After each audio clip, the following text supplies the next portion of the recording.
Hello दोस्तों, LD serial पे take mathematics में आप लोग का स्वागत है। आज हम लोग टेस्ट सीरीज 17 का क्वेश्चन हम लोग देखेंगे, जो आसनसोल डिवीजन में एग्जाम हुआ था, जिसका एग्जाम डेट देख रहे हैं आप लोग यहाँ पर कि 17/9/2023 31/5/2023 को यह एग्जाम हुआ था, जो 55 क्वेश्चन का 2 डेट में एग्जाम हुआ था, 2 पार्ट में। और यह जो है टेस्ट सीरीज इसी संडे को अर्थात 24/9/2023 को मैंने इस क्वेश्चन का मैंने टेस्ट लिया है। चलिए देर न करते हुए हम क्वेश्चन पर चलते हैं। आप लोग जो भी ब्यौरा है या इसमें जो है आसनसोल डिवीजन जो है यहाँ पर हम नहीं लिख पाए हैं, ठीक है, जब टाइपिंग किए हुए हैं उस वक्त, तो आप लोग लिख लीजिएगा कि आसनसोल डिवीजन का यह क्वेश्चन है। चलिए, मेरा वीडियो अगर आप लोग को अच्छा लगे तो लाइक शेयर एंड सब्सक्राइब जरूर कीजिएगा। विशेष करके जो टेस्ट जो दिए हैं उन लोगों को विशेष कहूँगा कि उसको जो है आप लोग प्रत्येक क्वेश्चन को लिखते चलेंगे। जब मैं वीडियो बना दूं उसके बाद आप लोग उसका नोट्स बनाएंगे। चलिए देर ना करते हम क्वेश्चन पर चलते हैं। Question number 1। क्वेश्चन नंबर 1 में क्या कह रहा है कि एलएचबी कोच की सामग्री क्या है, ठीक है ना, अर्थात मटेरियल जो है एलएचबी कोच का मटेरियल जो है क्या चीज का बना हुआ है। लेकिन देखिए इस क्वेश्चन में यह सूचित नहीं किया है कि साइड वाल की इंड वाल या मतलब कि फ्रेम या छत या कोई भी पार्ट का नाम नहीं दिया है। डायरेक्ट यह क्वेश्चन किया है कि एलएचबी कोच का सामग्री क्या है, यानी टोटल कोच की बात किया है।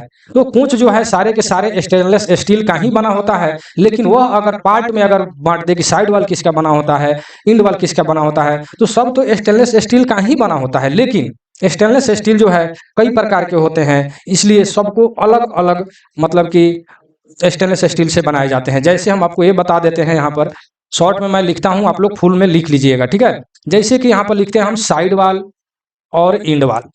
साइड वाल और इंड वाल जो है किसका बना होता है, ठीक है। तो साइड वाल इंड वाल जो है फेरेटिक स्टील, मैं केवल यहाँ पर एफ लिखता हूं, आप लोग जो है आवाज को सुन करके लिख लीजिएगा क्योंकि यहाँ पर जगह नहीं है। तो साइड वाला और इंड वाल किसका बना होता है, तो फेरेटिक स्टील। फेरेटिक स्टील कोष्ट में लिखा रहता है SS 409, SS 409 M, ठीक है। कहने का तात्पर्य है कि SS का मतलब हो जाता है यहाँ पर स्टेनलेस स्टील, ठीक है। लेकिन स्टेनलेस स्टील का प्रकार है यह 409 M, यानी साइड वाल और इंड वाल जो है फेरेटिक स्टील 409 का बना होता है, ठीक है। और यहाँ जो है रूफ जो है, रूफ एवं फ्लोर जो अगर यहाँ पर आ जाए, रूफ एवं फ्लोर जो है किसका बना होता है, तो ये जो हो जाता है फिर यहाँ पर जो है अस्टेनिक स्टील लिख लीजिएगा। अस्टेनिक स्टील, यहाँ पर मैं केवल ए लिखता हूँ, स्टेनिक स्टील। और यहाँ पर जो है SS 304, ठीक है। साइड वाल इंड वाल फेरेटिक स्टील SS 409 और रूफ एंड फ्लोर जो है अस्टेनिक स्टील SS 304, ठीक है।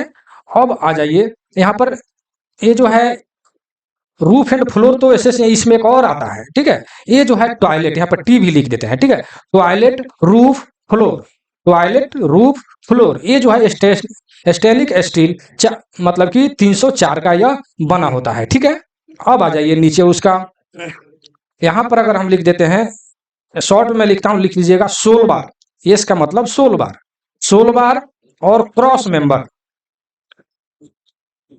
क्रॉस मेंबर मैं शॉर्ट में लिखता हूं, क्रॉस मेंबर या अंडर फ्रेम जो भी होता है, अंडर फ्रेम, अंडर फ्रेम लिख देते हैं, एफ अंडर फ्रेम।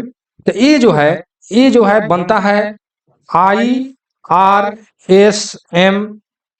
41, ठीक है, IRMS 41। और एक और क्वेश्चन आता है कि या डेम्पर, या डेम्पर या सॉकर भी कह सकते हैं, शॉक एब्जॉर्बर या डेम्पर हम लिखते हैं विशेष करके, डेम्पर या डेम्पर, यह किसका बना होता है, तो यह बना होता है कास्ट स्टील का, कास्ट स्टील का। अब चलिए फिर से इसको अच्छा से समझ लेते हैं। देखिए क्वेश्चन में आपको दिया है कि एलएचबी कोच की सामग्री का बना होता है, तो एलएचबी कोच जो है ये सभी के मतलब यहाँ पर केवल कोच की बात किया गया है, पार्ट बाई पार्ट का बात नहीं किया गया है। तो टोटल कोच जो है स्टेनलेस स्टील का ही बना रहता है, लेकिन हर एक पार्ट जो है अलग अलग स्टील का प्रकार है, उसका अलग अलग प्रकार के बने रहते हैं। लेकिन यहाँ पर कोई पार्ट नहीं दिया है, इसलिए उसका आंसर स्टेनलेस स्टील हो जाएगा। अब मैं यहाँ पर मैंने लिखा है कि साइड वाल और इंड वाल फेरेटिक स्टील SS 409 का बना होता है। यहाँ पर टी लिखे हैं, टी का मतलब होता है टॉयलेट, टॉयलेट और रूफ एंड फ्लोर, ठीक है। ये जो है स्टेनिक स्टील SS 304 का बना होता है। और यहाँ पर जो लिखे हैं क्या बोलते हैं 41, यहाँ पर एस का मतलब होता है 16 बार। ठीक है, जब लिखेंगे तो जगह नहीं मिलेगा। 16 बार या क्रॉस मेंबर। ठीक है, ये जो है आपको IRSM 41 का बना होता है।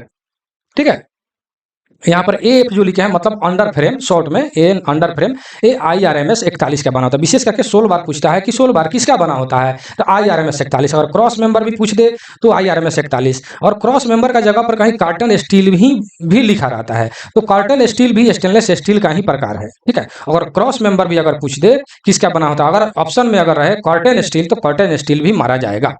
और यार्ड डैम्पर अगर मान लेते हैं कुछ देते, या कास्ट स्टील का बना होता है। अब यह सवाल उठता है कि इसको हम याद कैसे करेंगे, तो याद करने के लिए देखिए यहाँ पर जो है साइड वाल और इंड वाल, साइड वाल और इंड वाल, इसका जो है लंबाई चौड़ाई जो है ज्यादा होता है। ध्यान में रखेंगे कि साइड वाल और इंड वाल की लंबाई चौड़ाई ज्यादा होता है, इसलिए इसका अंक भी ज्यादा है 409। एक तो बात हो गया। और दूसरा, या फेरेटिक स्टील कैसे याद रखेंगे, फेरेटिक, फेरेटिक मतलब फिराना, मतलब कि घुमाना, यानी ज्यादा घुमा रहा है, इसलिए फेरेटिक स्टील हो जाएगा इसमें। तो इस तरह याद करने का यह तरीका मैंने अपने अपने कोड से, तरीका से आप लोग अपने हिसाब से मतलब याद कर लीजिएगा, लेकिन मैंने तो इसी तरह जब याद किया था उस वक्त, क्योंकि इसकी लंबाई चौड़ाई ज्यादा होती है इसलिए इसका अंक ज्यादा है। फेरेटिक का मतलब फिराना यानी ज्यादा घुमाता है, इसलिए एफ रहेगा यानी फेरेटिक।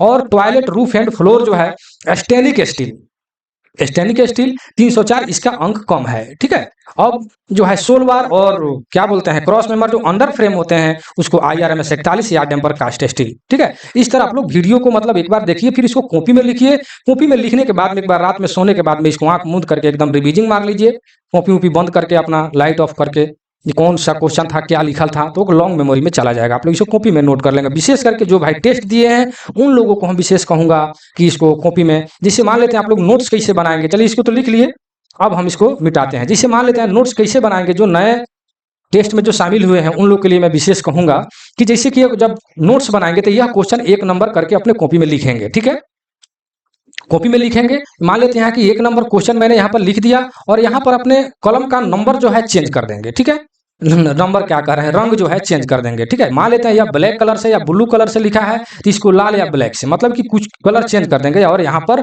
नोट लिख देंगे, तीर का निशान बनाएंगे, और जो मैंने यहाँ पर आपको समझाया स्टेनिक स्टील, फेरेटिक स्टील, उसको जो है मतलब कि अलग कलर के मतलब कि कलम से लिखेंगे। मान लेते इसको हम ब्लू से लिखे तो इसको हम लोग ब्लैक से लिखेंगे, लिख करके तब वहां पर नोट्स बनाएंगे, तो आपको पढ़ने में बहुत ही सावधानी होगा। या क्वेश्चन आपको जब भी ढूंढिएगा तो मिल जाएगा कि हाँ यह अलग क्वेश्चन है, उसी से संबंधित क्वेश्चन है, या कॉपी को जब उलट कोई भी उल्टेगा तो देखने में अच्छा भी लगेगा। ठीक है, चलिए नेक्स्ट क्वेश्चन पर चलते हैं। बोगी और कार बॉडी के बीच जुड़े शॉक एब्जॉर्बर, शॉक एब्जॉर्बर यानी शॉक और शोषक जो होता है, डैम्पर की बात कर रहा है, उसका नाम क्या है। ठीक है, तो थोड़ा इसको ऊपर बढ़ाते हैं। ठीक है, तो बॉडी और कार बॉडी के बीच जो जुड़े होते हैं वो होता है, उसको हम लोग बोलते हैं यार्ड डैम्पर। जैसे अभी हमने बताया, यार्ड डैम्पर जो है क्या चीज का बना होता है, कास्ट स्टील का बना होता है, कास्ट स्टील का बना होता है। और यार्ड डैम्पर के बारे में और हम बता दें, जैसे कि मान लेते हैं कि मैंने एक यार्ड डैम्पर मैंने यहाँ पर बनाते हैं। ठीक है, यार्ड डैम्पर। ठीक है, तो कहने का मतलब यार्ड डैम्पर का स्टैंडर्ड लेंथ, अगर स्टैंडर्ड लेंथ पूछता है, क्वेश्चन आता है कि यार्ड डैम्पर का स्टैंडर्ड लेंथ कितना होता है, ठीक है, तो यह होता है 1083 mm, 1083 mm। ठीक है, और संकुचन के बाद जब यह जो है जो बाहर जो निकलता है, यह जो संकुचन मतलब कि अंदर जब घुस जाएगा पूरा, तो इसकी लंबाई कितना हो जाएगा, तो ये हो जाता है यहाँ से यहाँ तक, मतलब यहाँ से यहाँ तक 703 mm। ठीक है, 703 mm यहाँ से लेकर के यहाँ तक। ठीक है, और कितना यह फैलता है यहाँ से यहाँ तक, तो यह हो जाता है 380 mm। ठीक है, तो यही जोड़ करके 703 एवं 380 जोड़ करके, यानी इस जब पूरा फैलेगा तो स्टैंडर्ड लेंथ जो है 1083 mm हो जाएगा। यह क्वेश्चन पूछता है, इसलिए 3 को क्वेश्चन है यहाँ पर, लिख लीजिएगा। स्टैंडर्ड लेंथ पूछे तो 1083, संकुचन के बाद अगर पूछे मतलब सिकुड़ने के बाद तो 703 mm, अगर फैलने के बाद वो पूछे कि कितने बाहर निकलता है तो 380 mm। सब में mm लगा हुआ है मेरे भाई। ठीक है, इसको लिख लेंगे। ठीक है, यहाँ पर फिर हम बोलूंगा कि मतलब कि क्वेश्चन लिखेंगे, फिर अपना कलम का जो है कलर चेंज करके नोट लिख करके या फिर यहाँ तीर का निशान बना करके ये क्वेश्चन जो मैंने बताया यहाँ लिखेंगे। ठीक है, इस तरह करके आप लोग जब नोट्स बनाएंगे तो पढ़ने में बहुत ही अच्छा रहेगा। ठीक है, तो आप लोग जहां तक विश्वास है कि समझ गए होंगे। अगर मेरे चैनल पर नए हैं तो सब्सक्राइब 100% कर लेंगे, क्योंकि मैं जो भी वीडियो बनाता हूं उसको पूरे डिटेल के साथ में आप लोग को उपलब्ध कराते हैं। बहुत ही रोमांटिक। अगर इस वीडियो का पीडीएफ या एलडीसी जेईई एडब्ल्यूएम की विशेष तैयारी के लिए अगर जुड़ना चाहते हैं तो आप जुड़ सकते हैं। व्हाट्सएप नंबर ऊपर भी लिखा था और नीचे भी हम दे देंगे कि कैसे आप लोग को मिलेगा यह वीडियो का पीडीएफ या ऑल पीडीएफ। चलिए 3 नंबर में क्या कह रहा है कि यह डैम्पर उपलब्ध कराने का उद्देश्य क्या है। ठीक है, जब आसनसोल में जब एग्जाम हुआ था तो एक मेरे दोस्त ने क्वेश्चन भेजे थे कि सर यार मैंने तो मतलब इसका बी मार्क दिया है, ठीक है, लेकिन इसका सही आंसर ए होगा, रोलिंग गति को कम करना। ठीक है, मिनिमाइज रोलिंग मोशन, मतलब कि रोलिंग गति को जो है कम करता है। रोलिंग गति होता क्या है, जैसे मान लेते हैं कि आप लोग को जैसे कि मान लेते हैं कि मैंने एक कोच बना दिया, ठीक है, और यहाँ पर एक मैंने बोगी बना दिया, ठीक है, यहाँ पर मान ले चक्का लगा हुआ है। तो यार डैम्पर होता क्या है कि यार डैम्पर एक इधर लगा होता है और एक इधर लगा रहता है। ठीक है, वहीं ऊपर क्वेश्चन आया था कि कोच यानी बॉडी और बोगी फ्रेम को जोड़ने वाले डैम्पर को क्या बोलते हैं। तो यार डैम्पर अभी हमने क्वेश्चन नंबर 2 में बताया। ठीक है, और यहाँ पर क्या है कि डैम्पर के मतलब कि रोलिंग गति को कम करना, जब गाड़ी इधर उधर जब मतलब कि दोलन जो करता है, मोशन जो करता है, तो उसी को यह मिनिमाइज मतलब कि रोकता है। अगर मान लेते हैं कि इधर दोलन करेगा तो ये रोकेगा, इधर दोलन करेगा तो ये रोकेगा, मतलब कि हिलना डोलना जो भी होगा, दोलन गति जिसको हम लोग बोलेंगे, मतलब रोलिंग गति जो होगा वह जो है वह कम करता है। ठीक है ना, यही यार डैम्पर का काम है। ठीक है, जहां तक विश्वास है कि आप समझ गए होंगे रोलिंग गति को कम करना। चलिए नेक्स्ट क्वेश्चन पर चलते हैं।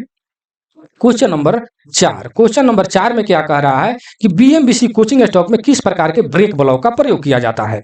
ठीक है, तो कोचिंग स्टॉक में जो है, देखिए यह कोचिंग स्टॉक की बात किया है। ठीक है ना, कोचिंग स्टॉक का मतलब ये हो जाता है कि यह बिल्कुल जिसमें जो ऑप्शन जो दिया है यह आईसीएफ का ऑप्शन दिया है। ठीक है, आईसीएफ का ऑप्शन दिया हुआ है। ठीक है, तो देखिए यहाँ पर दिया है कि एल टाइप, के टाइप, सीआई टाइप ऑल। ठीक है, तो कोचिंग स्टॉक में जो है हम लोग के टाइप ब्रेक ब्लॉक का प्रयोग हम लोग करते हैं। ठीक है, सी एल टाइप और सी आई टाइप जो है जो गुड्स में हम लोग प्रयोग करते हैं। ठीक है, तो हम लोग कोचिंग स्टॉक यहाँ पर क्या लिखा है, बीएमबीसी। ठीक है, तो कहने का मतलब है कि कहीं कहीं इसका फुल फॉर्म भी पूछ देता है। इसका फुल फॉर्म ये हो जाता है कि बोगी माउंटेड ब्रेक सिलेंडर, बीएमबीसी का मतलब ये हो जाता है कि आईसीएफ में ही बीएमबीसी का प्रयोग किया जाता है। Bogie mounted brake cylinder bogie का प्रयोग किया जाता है। ठीक है, तो उसमें जो है आपको किस प्रकार के ब्रेक ब्लॉक का प्रयोग किया जाता है यह क्वेश्चन आपसे किया है। तो उसमें जो है के प्रकार के ब्रेक ब्लॉक का प्रयोग हम लोग करते हैं। अब इसमें एक और क्वेश्चन आता है कि के टाइप ब्रेक ब्लॉक को कितना अगर घिस जाए मतलब कि कितना रह जाए शेष, मतलब कितना शेष रह जाए घिसने के बाद, तो हम उसको बदल देंगे। ठीक है, क्वेश्चन आता है तो 12 mm अगर शेष रह जाए के टाइप ब्रेक ब्लॉक, ठीक है, मतलब घिसने के बाद में, तो उसको हम बदल देंगे। याद रखिएगा, नोट में 100% आप लोग लिख लीजिएगा। ठीक है ना, और देखिए एल टाइप। ठीक है, तो एल टाइप का होता है कि यह जो है 10 mm अगर घिस करके रह जाए यानी बच जाए शेष, तो हम उसको बदल देंगे। ठीक है, और इसमें आता है कि सी आई टाइप को मतलब कितना घिस करके मतलब शेष रह जाए तो हम बदल देंगे, तो यह होता है 20 mm। ठीक है, याद रखिएगा या लिख लीजिएगा मेरे भाई, क्योंकि बहुत ही इंपॉर्टेंट मैं यह क्वेश्चन बता रहा हूं। देखिए कोई भी क्वेश्चन को अगर डिटेल वहीं बता देने पर और वहीं जब नोट्स बनाएंगे, जब वहीं पर लिख लेने के बाद में आपको जो है पढ़ने लिखने या मान लेते कोई क्वेश्चन एक तो फंस जाता है। जैसे यहाँ पर आपने क्वेश्चन पढ़ा कि ब्रेक ब्लॉक किस ब्रेक ब्लॉक का प्रयोग किया जाता है, के टाइप ब्रेक ब्लॉक, तो आपने यह क्वेश्चन खोजा कि के टाइप ब्रेक ब्लॉक का प्रयोग किया जाता है। मान लेते हैं कभी आपके दिमाग से उतर गया, लेकिन जब यह क्वेश्चन ढूंढिएगा, जब आपको क्वेश्चन मिलेगा, तो एक क्वेश्चन के साथ साथ इससे जितने भी रिलेटेड क्वेश्चन रहेंगे वो आपको यहाँ क्लियर हो जाएगा। इसलिए मैं कहता हूं कि आप लोग वहीं पर नोट्स जब बनाएं, जो भाई केवल वीडियो देखते हैं वीडियो को रोक रोक करके नोट्स बनाएं, और जो भाई टेस्ट दिए हैं उनके पास तो क्वेश्चन भी गया है, टेस्ट भी दिए हैं, तो वो जो है 100% नोट्स बनाएंगे, क्योंकि वो पीडीएफ लिए हैं, उनको सही तरह से गाइडलाइन करना मेरा कर्तव्य बन जाता है। चलिए नेक्स्ट क्वेश्चन, ये तो समझ गए होंगे। चलिए 5 नंबर क्वेश्चन क्या कर रहा है कि एलएचबी कोच में पर्दे और रेक्सिन सीट उपलब्ध। बहुत इंपॉर्टेंट क्वेश्चन है, मतलब कि पर्दा और रेक्सिन सीट जो होता है मतलब कि किस प्रकार का मतलब उपलब्ध कराया गया है, वो कैसा होता है इसके बारे में। तो ये होता है फायर रिटार्डेंट। ठीक है, देखिए यहाँ पर फायर रिटार्डेंट, इसका जब हिंदी आप कीजिएगा, ट्रांसलेट टू हिंदी जब कीजिएगा, तो इसका भी होता है अग्निरोधी और इसका भी होता है अग्निरोधी है। ठीक है, हिंदी में। लेकिन आप जब भी मतलब कि इसका जब मतलब कि आंसर मारेंगे तो इंग्लिश वाला देखकर ही मारेंगे, फायर रिटार्टेंट मतलब कि अग्निरोधी, ठीक है, रोधी होगा, ठीक है ना, अग्निरोधी। और फायर प्रूफ का मतलब ये हो जाता है कि वह जलेगा ही नहीं, तो वो तो जलता है। अग्निरोधी का मतलब ये हो जाता है कि वह जलेगा, जलेगा मतलब कि धीरे धीरे जलेगा, ठीक है, बहुत धीरे धीरे जलेगा, अग्निरोधी। इसीलिए वहां पर फायर रिटार्टेंट मतलब अग्निरोधी का प्रयोग किया जाता है, फायर प्रूफ नहीं होगा। बहुत सारे भाई जो है वहां से क्वेश्चन आया था तो वो फायर प्रूफ मार दिए थे, इसीलिए हमको इतना बोलना पड़ रहा है। फायर प्रूफ नहीं होगा इसलिए कि फायर प्रूफ का मतलब ये हो जाता है कि वो बिल्कुल जलेगा ही नहीं, तो जलेगा, धीरे धीरे जलेगा, इसलिए अग्निरोधी होगा, फायर रिटार्टेंट होगा। बहुत इंपॉर्टेंट क्वेश्चन है यह, जो है क्वेश्चन बार बार रिपीट होता है, ठीक है। चलिए हम नेक्स्ट क्वेश्चन पर चलते हैं, जहां तक विश्वास है कि आपको समझ में आ गया होगा। चलिए चलिए चलिए, क्या बोलते हैं, 6 नंबर, आईसीएफ के हेलिकल स्प्रिंग का कोड। देखिए बहुत इंपॉर्टेंट ये भी क्वेश्चन है, तो याद रखिएगा येलो ब्लू ग्रीन जो है, शायद आपको मतलब याद ना रहे, याद तो रहेगा ही, लेकिन इस तरह अगर याद करते हैं कि वाई बी जी, ठीक है, वाई बी जी मतलब yellow blue green, yellow blue green, वो सभी का पहले वाला अक्षर जो है याद कर लेंगे, वाई बी जी, येलो ब्लू ग्रीन, यानी आईसीएफ बोगी के हेलिकल स्प्रिंग का कलर कोड होता है वाई बी जी, मतलब कि इसी टाइप से रहे। देखिए यहाँ पर उलट पलट करके रख दिया है, ठीक है। अगर इस तरह उलट पलट क्वेश्चन में आता है कि बी क्लास का मतलब कि बी ग्रेड का या बी क्लास का मतलब क्या होता है कलर कोड आईसीएफ का, हेलिकल क्वेश्चन आएगा आईसीएफ हेलिकल स्प्रिंग का मतलब कि बी ग्रेड का या बी क्लास का कलर कोड क्या होता है, तो बी क्लास का बी हो जाएगा। अगर सी क्लास का पूछता है, यहाँ पर लिखते हैं सी क्लास का, तो ग्रीन हो जाएगा। अगर ए क्लास का पूछता है तो येलो हो जाएगा। इस तरह के क्वेश्चन पूछता है, इसलिए वाई बी जी सिलसिलवार से अगर याद रखेंगे तो अगर ए क्लास का पूछेगा तो वाई मारिएगा, बी क्लास का अगर पूछेगा तो ब्लू लिखता है, ऑक्सफोर्ड ब्लू लिखता है ऑप्शन में, ऑक्सफोर्ड ब्लू, ठीक है। जब ऑप्शन में आएगा कि बी क्लास का कौन सा मतलब कलर कोड है, तो आपको यहाँ पर ऑक्सफोर्ड ब्लू लिखता है, ठीक है ना, तो ब्लू हो जाएगा। और सी क्लास का पूछता है तो ग्रीन हो जाएगा। चलिए नेक्स्ट क्वेश्चन पर हम चलते हैं, क्वेश्चन नंबर 7, ठीक है। तो क्वेश्चन नंबर 7 में क्या कह रहा है कि जब ब्रेक संकेत हारा दिखता है तो ब्रेक क्या हो जाएगा। जब हारा दिखेगा तो आप जान ही रहे हैं कि जब ब्रेक, कहने का तात्पर्य है कि आप लोग जब सफर करते हैं तो देखते हैं कि जब आगे सिंगल जो है अगर जब रेड होता है तो गाड़ी रुक जाती है। मतलब गाड़ी कब रुकती है, जब हम ब्रेक को अप्लाई करते हैं।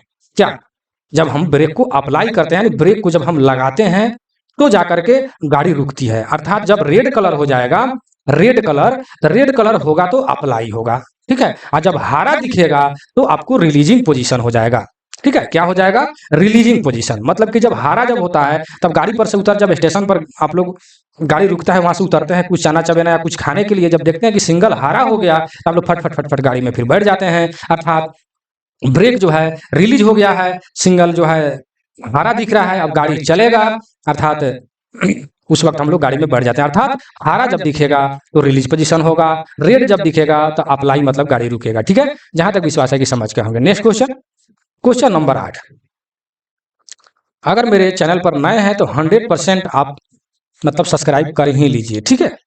चलिए आईसीएफ कोच में यात्री आपातकालीन अलार्म सिंगल डिवाइस लगे होते हैं। चलिए ये भी बहुत सारे के सारे इसमें क्वेश्चन इंपॉर्टेंट है, रनिंग क्वेश्चन है, ठीक है। रनिंग क्वेश्चन का मतलब जो बार बार पूछा जाता है, और बहुत सारे भाई जो है मेरे दोस्त कि रनिंग क्वेश्चन को मतलब इग्नोर कर देते हैं, साइड कर देते हैं। चलिए तो बार बार क्वेश्चन पूछता है, इसको हम नोट नहीं करेंगे, अर्थात क्या बोलते हैं उसको, नोट्स नहीं बनाएंगे, ठीक है। लेकिन जब वो क्वेश्चन ज्यादा जब आंख से उतर, मतलब बार बार कोई भी चीज आंख के सामने आता है तो वो दिमाग पर आता है, लेकिन जब आंख के सामने नहीं, जब भी पन्ना पलटिएगा अपने कॉपी का, जब वो नहीं लिखिएगा तो नहीं दिखाई देगा, तो दिमाग से उतर जाएगा। तब वही क्वेश्चन जब आ जाएगा एग्जाम में तो आप कंफ्यूजन में पड़ जाइएगा। इसलिए कभी भी किसी भी चीज को छोटा नहीं समझना चाहिए, ठीक है। चलिए नेक्स्ट क्या कह रहा है कि आईसीएफ कोच में यात्री आपातकालीन के अलार्म सिंगल डिवाइस, तो यहाँ पर आईसीएफ कोच की बात किया गया है, एलएचबी की बात नहीं किया गया है, ठीक है। तो जब आईसीएफ पूछेगा तो इंड वाल होगा, ठीक है। जब आईसीएफ पूछेगा तो इंड वाल होगा, ठीक है। अगर वही अगर एलएचबी अगर पूछता इसी क्वेश्चन में आईसीएफ के जगह पर यहाँ पर एलएचबी रहता कि एलएचबी कोच में आपातकालीन अलार्म सिंगल डिवाइस कहाँ लगे रहते हैं, तो ये हो जाता अंडर फ्रेम, ठीक है। यानी अंडर फ्रेम ए वाला इसका सही आंसर हो जाता अगर एलएचबी यहाँ पर लिखा रहता तो, ठीक है। अंडर फ्रेम एलएचबी के लिए, ठीक है। तो कहने का तात्पर्य है कि आईसीएफ के लिए इंडवाल होगा, एलएचबी के लिए अंडर फ्रेम होगा। ध्यान में रखेंगे, यहाँ पर नोट कर लेंगे, ठीक है। चलिए नेक्स्ट क्वेश्चन पर चलते हैं, क्वेश्चन नंबर 9, आईसीएफ कोच में रोलर बेरिंग किस प्रकार की ग्रीस का प्रयोग किया जाता है। देखिए बहुत इंपॉर्टेंट ये भी क्वेश्चन है। तो इसमें लिथियम बेस जो है ग्रीस का प्रयोग किया जाता है। ठीक है, चलिए इसको नीचे ऑप्शन में दिया होगा, हम लोग देख लेते हैं। देखिए लिथियम बेस जो है यहाँ पर दिया हुआ है आपको, यहाँ बी नंबर जो हो जाएगा, लिथियम बेस का प्रयोग किया जाता है ग्रीस का रोलर बेयरिंग में। और रोलर बेयरिंग कौन सा, यहाँ पर भी डिटेल बता देते हैं कि आईसीएफ में अगर क्वेश्चन पूछता है कि आईसीएफ में किस बेयरिंग का प्रयोग किया जाता है, तो लिख लीजिएगा कि, देखिए मैं संकेत के रूप में लिखता हूं, double row spherical roller bearing, double row spherical roller bearing का प्रयोग किया जाता है। ठीक है, और एलएचबी में किस मतलब की बेयरिंग का प्रयोग किया जाता है, तो CTRB यानी कार्टिज टाइप रोलर बेयरिंग का प्रयोग किया जाता है। कार्टिज टाइप या टेपर भी होता है, यहाँ पर taper, cartridge taper roller bearing का प्रयोग किया जाता है। ठीक है, तो आप लोग ध्यान में रखेंगे। और यह जो है दो कंपनी का आता है, एक आता है एस्केप और एक आता है टिमकेन कंपनी का आता है, टिमकेन कंपनी का, और एक आता है एस्केप कंपनी का। दो कंपनी का या दोनों मतलब बेयरिंग आता है। ठीक है, तो आप लोग ध्यान में रखेंगे। और इसी में आप लोग ये भी देख लीजिए कि ये जो होता है क्या बोलते हैं, आईसीएफ का रोलर बेयरिंग जो है, इसमें जो ग्रीस का, तो लिथियम बेस ग्रीस का तो प्रयोग किया जाता है, लेकिन इसमें कितने ग्रीस का प्रयोग किया जाता है, तो 2 kg ग्रीस का प्रयोग किया जाता है। ठीक है, और एलएचबी में सीटीआर में ग्रीस का प्रयोग 455 ग्राम ग्रीस का प्रयोग किया जाता है। ठीक है, ध्यान में रखेंगे। और कहीं आपको मिलेगा कि नहीं 1.75 यानी 2.25 किलो भी लगता है, कहाँ आप सर लिखे हैं, तो अगर इसी एस्केप कंपनी का जो रहता है इसमें 2 kg लगता है, लेकिन यहीं पर अगर क्वेश्चन आ जाए कि सी आई टाइप मतलब बेयरिंग का मतलब किसमें, इसमें कितना ग्रीस का प्रयोग किया जाता है, सी आई टाइप अगर लिखता है तो उसमें 1.75 यानी मतलब कि केजी, 1.75 kg ग्रीस का प्रयोग किया जाता है। सी आई टाइप में आपको 1.75 मतलब 2.25 kg ग्रीस का प्रयोग किया जाता है। इसके मतलब double row spherical roller bearing में 2 kg का प्रयोग किया जाता है। और एलएचबी में अर्थात सीटीआरबी कार्टिज टाइप रोलर बेयरिंग में आपको 455, कहीं 56 भी मिलता है मेरे भाई, ये नहीं कहिएगा कि हाँ 55 सर लिखे हैं 56 मिला हमको, अब फिर कमेंट करने लगी है, ऐसा नहीं है। 1 ग्राम 2 ग्राम इधर उधर प्लस माइनस होता है, लेकिन नजदीकी ऑप्शन नहीं रहेगा। ठीक है, तो 455 ग्राम हो जाएगा। चलो इसको यहाँ पर मैंने जैसे कि 9 नंबर क्वेश्चन लिख करके उसके नोट करके, इसको नोट लिख करके यहाँ पर नोट लिख करके तीर का निशान बना करके इस पूरे के पूरे अपने कलम का कलर चेंज करके लिख लीजिएगा। चलिए विशेष करके उन्हें कहूंगा जो कल टेस्ट दिए हैं उन लोगों को भाई के लिए विशेष करके, ठीक है, वीडियो को रोक रोक करके। एलएचबी कोच के लिए अधिकतम ब्रेक सिलेंडर दबाव अनुमति, देखिए ये भी बहुत ही सारे के सारे इंपॉर्टेंट क्वेश्चन है। ठीक है, तो एलएचबी कोच के देखिए इसमें एलएचबी इंडिकेट कर दिया है कि एलएचबी कोच, यहाँ पर आईसीएफ की बात नहीं किया गया है। ठीक है, तो एलएचबी के लिए यह हो जाएगा 3 kg, लेकिन वहीं अगर आईसीएफ रहता, आईसीएफ तो 3.8 kg हो जाते हैं। यहाँ पर मैंने आईसीएफ लिख देता हूँ, आईसीएफ के लिए इसी क्वेश्चन में अगर यहाँ पर आईसीएफ लिख देता कि आईसीएफ कोच के लिए अधिकतम ब्रेक सिलेंडर दबाव की अनुमति कितना है, तो 3.8 हो जाता है। ठीक है, यहाँ पर नोट कर लेंगे। ठीक है, चलिए नेक्स्ट क्वेश्चन, एलएचबी कोच के वितरक बाल मतलब डीबी मतलब कि डिस्ट्रीब्यूटर बाल्ब। ठीक है, तो डिस्ट्रीब्यूटर बाल्ब संवेदनशील का मतलब होता है सेंसिटिविटी टेस्ट। ठीक है, संवेदनशील परीक्षण में बीपी दबाव की दर कम हो जाता है, कितना कम हो जाता है। ठीक है, तो ये बहुत ही इंपॉर्टेंट क्वेश्चन है। बीएम प्लस मैं यहाँ पर वीवीआई भी लिख देता हूँ। ठीक है, very very important, board model, BM का मतलब बोर्ड मॉडल, वीवीआई का मतलब वेरी वेरी इंपॉर्टेंट, बहुत अच्छा क्वेश्चन है, रिपीट भी होता है और ज्यादा करके ये क्वेश्चन मतलब कंफ्यूज भी करता है। क्यों कंफ्यूज करता है तो मैं अभी बताऊंगा आपसे। एलएचबी कोच में वितरक बाल्ब का संवेदनशील मतलब सेंसिटिविटी टेस्ट जो है उस समय दबाव कितना होता है, तो ये हो जाएगा ए नंबर 6 kg पर cm स्क्वायर इन 6 सेकेंड। ठीक है, अब कंफ्यूज क्यों करता है कि यहाँ पर सेंसिटिविटी टेस्ट यानी संवेदनशील का जगह पर इन सेंसिटिविटी टेस्ट अगर लिख दे, असंवेदनशील परीक्षण सेंसिटिविटी टेस्ट, तो यह हो जाएगा सी नंबर। ठीक है, सी नंबर हो जाएगा। इन सेंसिटिविटी टेस्ट अगर आ जाए, इन सेंसिटिविटी टेस्ट, तो 3 kg पर 0.3 kg पर cm स्क्वायर इन 60 सेकंड, तो 60 सेकंड का जगह पर कहीं कहीं लिख देता है 1 मिनट, याद रखिएगा 1 मिनट भी लिख देता है। ठीक है, तो ध्यान रखेंगे 60 सेकंड लिख करके या कोष्ट में लिखेंगे 1 मिनट, 60 सेकंड या 1 मिनट इन सेंसिटिविटी टेस्ट के लिए। लेकिन आपके जो क्वेश्चन में दिया सेंसिटिविटी टेस्ट के लिए, तो ये हो जाएगा 0.6 kg पर cm स्क्वायर इन 6 सेकंड।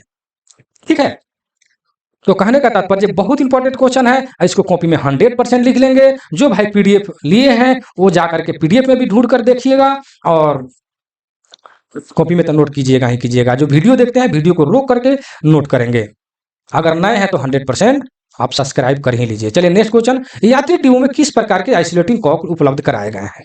ठीक है, अब देखिए यहाँ पर आइसोलेटिंग कॉक, आइसोलेटिंग कॉक जो होता है, जब होज पाइप में देखते हैं कि यहाँ पर आइसोलेटिंग कॉक लगा, जब होज पाइप जो गाड़ी के दोनों साइड में देखिए बीपी और एफपी का जो होज पाइप जो लटका रहता है उसके ऊपर आइसोलेटिंग कॉक जो है कट ऑफ एंगल कॉक लगा रहता है, कट ऑफ एंगल कॉक इसको बोलते हैं। आइसोलेटिंग कॉक जो है, आइसोलेटिंग कॉक एथी के अंदर लगा रहता है, अंडर फ्रेम के नीचे लगा रहता है, ठीक है। तो वो आइसोलेटिंग कॉक जिसमें मतलब कि हैंडल को घुमा करके हम लोग हवा को, एयर को जो बंद कर देते हैं, उसके बारे में यह कह रहा है कि यात्री ड्यू में किस प्रकार के आइसोलेटिंग कॉक का प्रयोग किया गया है। तो बॉल टाइप का, देखिए वॉल टाइप, बॉल टाइप, इसमें देखो जल्दीबाजी में आप मारिएगा तो कंफ्यूज कर जाइएगा या गलत लगाया जा सकता है, इसलिए कभी भी क्वेश्चन को जल्दीबाजी में नहीं पढ़ना चाहिए, ठीक है। और इतना ना धीरे पढ़े कि समय भी पार कर जाए, ऐसा भी नहीं होना चाहिए, ठीक है। तो यह हो जाएगा बॉल टाइप, इसलिए बॉल टाइप लिखा है कि जब यह आइसोलेटिंग कॉक जो होता है उसके अंदर में एक बॉल लगा रहता है, ठीक है, बॉल, ताकि यह जो है हैंडल इधर उधर घुमाते हैं तो बॉल जो है हवा को जाम करता है या बंद करता है, ठीक है। नेक्स्ट क्वेश्चन, कोचिंग ट्रेन में ब्रेक पाइप का रंग, ठीक है। तो ये तो सिंपल क्वेश्चन है, इसको ऊपर बढ़ाते हैं।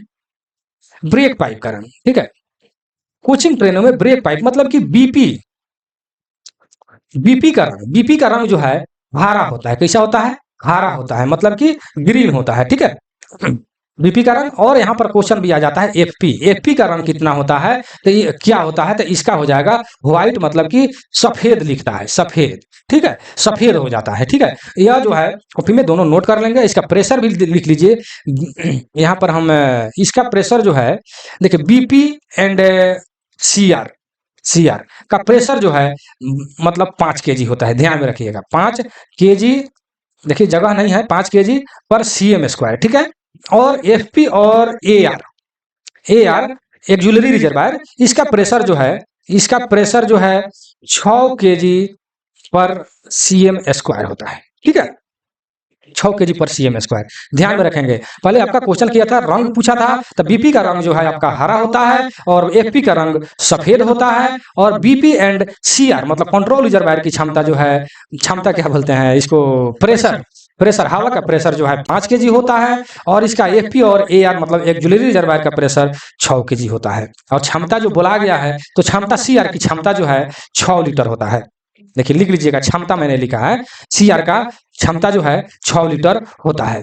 एलएचबी कोच में, एलएचबी कोच में 6 लीटर का होता है, और गुड्स में भी 6 लीटर का होता है, ठीक है। आईसीएफ में कहीं 9 मिलता है और कहीं 6 मिलता है, लेकिन मेरे समझ से 9 होना चाहिए। चलिए नेक्स्ट क्वेश्चन पर चलते हैं। 14 नंबर, 14 नंबर तक क्वेश्चन पढ़ भी नहीं किया, अच्छा नीचे दिया है हिंदी में, आप लोग इंग्लिश पढ़ लेंगे। बिना शौचालय, बिना शौचालय अंडर गियर, देखिए पेंसिल ले ले थोड़ा, बिना शौचालय अंडर गियर जांच ब्रेक सिस्टम वाली यात्री ट्रेन में पिट लाइन पर ध्यान निम्नलिखित के बाद दिया जाता है, ठीक है। देखिए क्वेश्चन को थोड़ा लिखने में जो है इधर उधर, देखिए इसको कहने का तात्पर्य है कि क्या करें, अंडर गियर जांच और ब्रेक वाली ब्रेक पिट लाइन पर, मतलब कि जांच जो होता है, कब जांच होता है, शौचालय का जो क्या लिखा है, अंडर गियर जांच ब्रेक सिस्टम वाली ट्रेन पिट लाइन पर, मतलब कि गाड़ी कितना चल करके आएगा तो उसको मतलब जांच किया जाएगा, कहने का तात्पर्य यही है, ठीक है ना। शौचालय का जो अंडर गियर जो सिस्टम वाला जो होता है, तो किलोमीटर के हिसाब से अगर 3500 किलोमीटर अगर चल करके आ जाए, या 7 दिन अगर हो जाए जो पहले आता है, तो हम उस वक्त जो है हम जांच करेंगे, ठीक है। बिना शौचालय वाला जो मतलब कि होगा, अंडर गियर वाला जो होगा, जो कहीं जाम उम तो नहीं हो गया, ठीक है। तो 3500 या 7 दिन जो पहले आएगा हम जांच करेंगे। चलिए next question 15, H type tight, H type type tight lock centre buffer coupler की सबसे कमजोर, बहुत इंपॉर्टेंट क्वेश्चन है, ठीक है। यह बार बार क्वेश्चन रिपीट होता है, ठीक है, बीएम मैंने लिख दिया, ठीक है। तो बीएम जो है बोर्ड मॉडल, अर्थात यह जो है नकल इसका हो जाएगा, ठीक है। सबसे कमजोर कड़ी जो होता है नकल ही होता है, कहीं हिंदी में इसको पोर लिख देता है, ठीक है, इसका हिंदी पोर होता है, ठीक है। तो यह कहीं कहीं पोर भी लिख देता है, इसलिए आप लोग लिख लेंगे, क्योंकि नकल याद रहे और पोर याद नहीं रहेगा, बस कंफ्यूज कर जाइएगा, ठीक है। तो यह पोर लिख लीजिएगा। तो ये टाइट टाइट लॉक सीबीसी का सबसे कमजोर कड़ी नकल होता है, ठीक है। चलिए नेक्स्ट क्वेश्चन, अंदर ट्यूब प्रदान की गई है, देखिए ये भी क्वेश्चन जो है थोड़ा क्या बोलते हैं, विवादी क्वेश्चन है, ठीक है ना। अब बार बार क्वेश्चन रिपीट होता है कि अंडर ट्यूब मतलब डिट्रैक्शन ट्यूब, डिट्रैक्शन ट्यूब जो है कहाँ लगा रहता है, तो कहीं आपको मिलता है बफर में, कहीं आपको मिलता है हेड स्टॉक में, और इसमें ज्यादा आप कंफ्यूज करते हैं। ठीक है, तो आप लोग सेंट्रल बफर सीबीसी जो लगा रहता है, आप देखिएगा जब आप वर्कशॉप में होंगे तो जाकर के देखने को विशेष करके मिलेगा, या इस टाइप से एक होता है। ठीक है, और इसके अंदर जो है, और इसमें जो है इस टाइप के लगा रहता है, और यहाँ, और इसके बाद में यहाँ आपको सीबीसी लगा रहता है। ठीक है ना, जो एच टाइप का होता है। ठीक है, जो फंसता है इसमें आकर के। तो इसके अंदर जो है, इसके अंदर जो है मतलब यह बफर है। ठीक है ना, तो बफर के अंदर जो है डिस्ट्रक्शन ट्यूब लगा रहता है। ठीक है, और यह बफर जो है मतलब कि यह हेड स्टॉक, देखिए यहाँ पर हेड स्टॉक भी कंफ्यूजन में कर दिया है। तो हेड स्टॉक जो है इसी के अंदर जो है यह मतलब कि रखा रहता है बफर। लेकिन क्वेश्चन आपका बफर और हेड स्टॉक जब दोनों दिया है, तो बफर जब बफर नहीं रहेगा तब हेड स्टॉक हो सकता है। हेड स्टॉक तो होगा ही नहीं, क्योंकि हेड स्टॉक गाड़ी का अंडर फ्रेम का वह पार्ट हो गया। ठीक है, इसी के अंदर यह बफर घुसा रहता है, और इसी में जो उजला उजला या काला काला गोल गोल रिंग के बराबर लगभग ऐसे ऐसे मोटा मोटा जो है लगा रहता है डिट्रैक्शन ट्यूब। ठीक है, तो इसका सही आंसर जो है आपको बफर हो जाएगा। ठीक है, चलिए नेक्स्ट क्वेश्चन, जो वर्कशॉप में होंगे जब स्क्रू कपलिंग मतलब विभाग या शॉप में होंगे, वो देखने को उनको मिलता होगा। ठीक है, चलिए next question, question number 17। LHB coach में बफर ऊंचाई संयोजन के स्थान पर सिम्स का प्रयोग किया जाता है। कह रहा है कि एलएचबी कोच में जो है बफर की ऊंचाई के लिए, ठीक है, जो बफर जो ऊंचाई होता है, सेंटर बफर कपलर जो होता है सीबीसी में, जो सीबीसी की ऊंचाई, मान लेते हैं कि इधर से एक गाड़ी है और दोनों तरफ यह सीबीसी लगा है। देखिए जब ऊपर नीचा हो जाता है तो इसकी समायोजन के लिए, ठीक है, एलएचबी कोच के बफर समायोजन के, समायोजन मतलब बराबरी इस तरह करने के लिए मतलब क्या चीज का प्रयोग किया जाता है, तो सिम्स का प्रयोग किया जाता है। और वो कहाँ किया जाता है, क्वेश्चन कह रहा है कि कहाँ किया जाता है, तो कह रहा है कि द्वितीयक निलंबन व्यवस्था मतलब सेकेंडरी सस्पेंशन में लगाया जाता है कि प्राइमरी की कहाँ लगाया जाता है। तो यहाँ पर जो बोगी जो नीचे लगा रहता है, बोगी जहाँ पर चक्के लगे रहते हैं, तो उसके सेकेंडरी सस्पेंशन जो होता है, जहाँ पर मतलब कि क्वाइल स्प्रिंग का जो प्रयोग किया जाता है, वहीं पर जो है सिम्स का मतलब एक रिंग टाइप के होता है, उसी को लगा करके इसकी ऊंचाई में हम लोग एडजस्ट करते हैं, ऊंचाई को समायोजित करते हैं ताकि यह ऊपर नीचा न हो। ठीक है, समझ गए होंगे। तो यह जो लगा रहता है मतलब कि सेकेंडरी सस्पेंशन में लगा रहता है, मतलब कि द्वितीयक निलंबन व्यवस्था में लगा रहता है। ठीक है, सेकेंडरी सस्पेंशन में जहां पर क्वाइल वाला बड़ा वाला जो स्प्रिंग लगा रहता है, उसी के नीचे सिम्स का प्रयोग हम लोग करते हैं। ठीक है,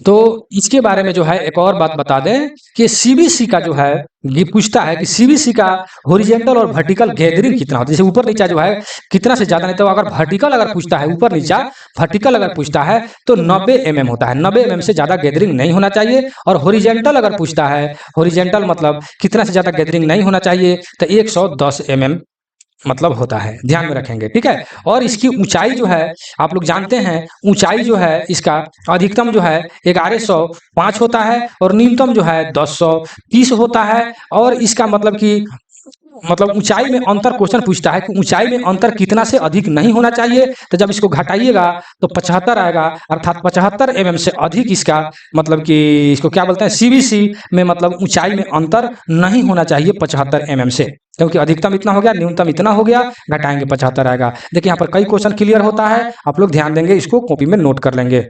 चलिए नेक्स्ट क्वेश्चन पर चलते हैं, क्वेश्चन नंबर 18। क्वेश्चन नंबर 18 में क्या कर रहा है कि डिस्क ब्रेक का उपयोग से क्या लाभ है। देखिए डिस्क ब्रेक उपयोग करने से मुख्य रूप से यही लाभ है कि चक्का में जो है ब्रेक जो है, जैसे आईसीएफ में जो है ब्रेक जो शू होता है, ब्रेक ब्लॉक जो होता है चक्के में घर्षण पैदा करता है, जिससे चक्का जो है खराब हो जाता है, और व्हील जो है जिसको हम लोग बोलते हैं उसमें मतलब बहुत तरह के मतलब कि खरोंच आ जाते हैं। इसीलिए मतलब कि अब एलएचबी कोच में डिस्क का प्रयोग किया गया है। ठीक है, डिस्क का प्रयोग किया गया है। तो कहने का तात्पर्य है कि डिस्क का प्रयोग करने से लाभ क्या है, तो व्हील सेट थर्मल, थर्मल मतलब गर्मी से संबंधी है, स्ट्रेस जो लोड नहीं, मतलब कि व्हील जो है अगर व्हील पर हम लगाते हैं तो व्हील जो है गर्म हो जाता है, चलते चलते ऐसे भी गर्म हो जाता है, फिर उस पर ब्रेक लगे तो और ज्यादा गर्म हो जाता है। तो व्हील सेट को थर्मल स्टेट से लोड नहीं होने देता है, और व्हील सेट पर कोई तनाव नहीं आता है। ठीक है, और नॉन ऑफ द अबव, यानी इसका सही आंसर जो है ए प्लस बी होना चाहिए। बी जो है देखिए यहाँ पर थोड़ा सा ऑप्शन जो है थोड़ा सा इधर उधर हो गया है, और क्या है, यांत्रिक तनाव व्हील सेट को लोड नहीं होने देता है। इसका सही आंसर आप लोग जो भाई टेस्ट दिए हैं वो जो है देखिए ऑप्शन में थोड़ा इधर उधर टाइपिंग में थोड़ा सा गड़बड़ हो गया है, तो यहाँ पर इसका सही आंसर होगा A+B, अर्थात इसका आंसर मतलब कि बी होगा और ए होगा। ठीक है, व्हील सेट थर्मल गर्मी यानी गर्मी से और यांत्रिक तनाव, ये वाला आंसर नहीं होगा। ठीक है, ये नहीं होगा, ध्यान रखेंगे। चलिए नेक्स्ट क्वेश्चन, उसका A+B मारेंगे। चलिए 19 नंबर क्वेश्चन में क्या कह रहा है, एफआरपी से क्या समझते हैं? तो इसका होता है फाइबर रेनफोर्स्ड प्लास्टिक। ठीक है, एफआरपी का मतलब होता है फाइबर रेनफोर्स्ड प्लास्टिक। ठीक है, आप लोग जब एलएचबी कोच में जब सफर करते हैं तो आईसीएफ में जो सफर करते थे देखते थे कि साइड में जो है, कोच के साइड में या रूफ में जो है मतलब कि प्लाई का प्रयोग किया जाता था, लेकिन आप एलएचबी कोच में जब सफर कीजिएगा तो एकदम कितना चिकना सा एकदम लगता है कि मतलब प्लास्टिक टाइप का, मतलब ऊपर से बहुत चिकना सा मतलब उसको कवर किया गया है, अंदर से देखते हैं ना, तो वही जो है एफआरपी है, फाइबर रेनफोर्स्ड प्लास्टिक।